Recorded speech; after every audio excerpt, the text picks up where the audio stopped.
Good morning children. बच्चों, आज मैं आपको बताऊंगी with the help of discovery based learning how to prevent soil erosion with the help of trees and their roots. तो चलो शुरू करते हैं और आपको बताते हैं। Now children see this beautiful tree. अब ट्री को आप देखेंगे तो आपको उसमें क्या क्या दिख रहा है? Yes, you can see leaves, है ना, ब्रांचेस, ट्रंक, है ना, and even fruits also. If वो फ्रूट वाला प्लांट है तो ट्री है तो आप उसमें फ्रूट्स भी देखते हैं।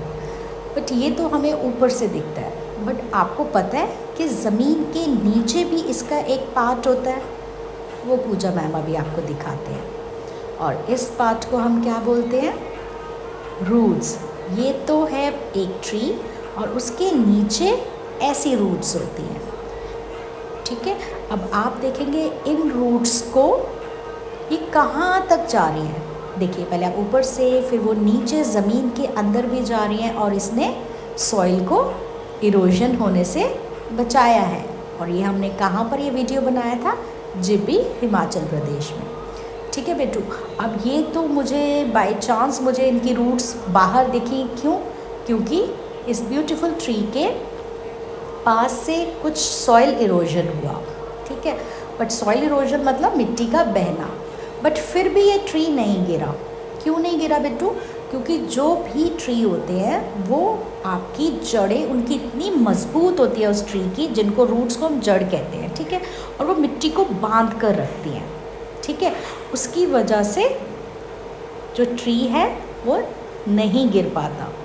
ठीक है, एंड वो आपकी जो ज़मीन है, जो मिट्टी है, उसको भी बांध के रखती है। इसीलिए आप देखते हो पहाड़ों में जब हम बहुत ज़्यादा ट्रीज़ काटने शुरू कर देते हैं, है ना, तो वहाँ पर क्या होता है, या पहाड़ों की बात नहीं करते, हम नॉर्मल अगर प्लेन इलाके की भी बात करते हैं, तो वहाँ पर भी जब हम ट्रीज़ काटते हैं, ट्रीज़ को बिल्कुल जड़ से ही ख़त्म कर देते हैं, उसके रूट्स तक हम उसको ख़त्म कर देते हैं, तो वहाँ पर सॉइल इरोजन होना शुरू हो जाता है। जो मिट्टी है वो बहनी शुरू हो जाती है और उसकी वजह से फ्लड्स आने शुरू हो जाते हैं।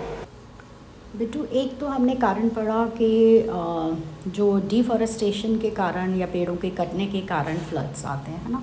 एक और रीज़न क्या है? आपको याद होगा केदारनाथ में 2013 में बहुत ज़्यादा त्रासदी उनको देखने को मिली, है ना। It was devastating to see the state of Kedarnath. And what was the reason?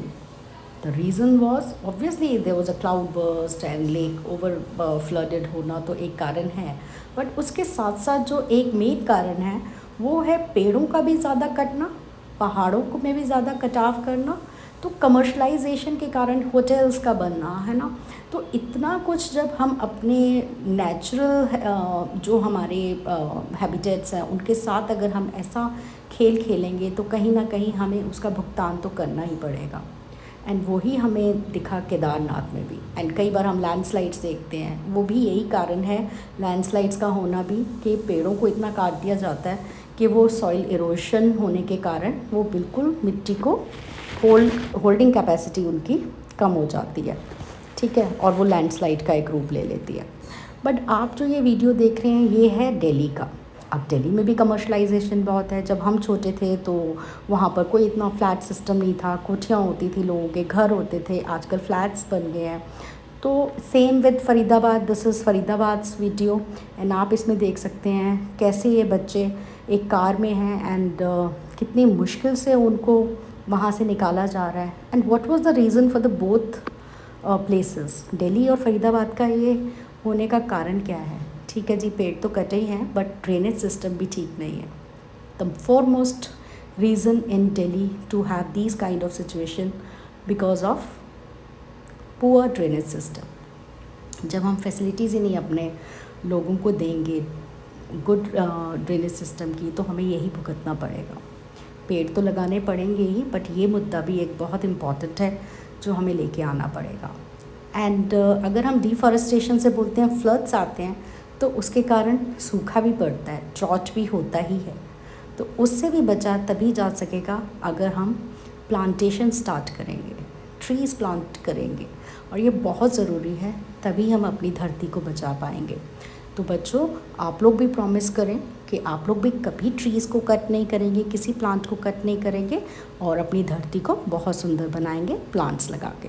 Thank you.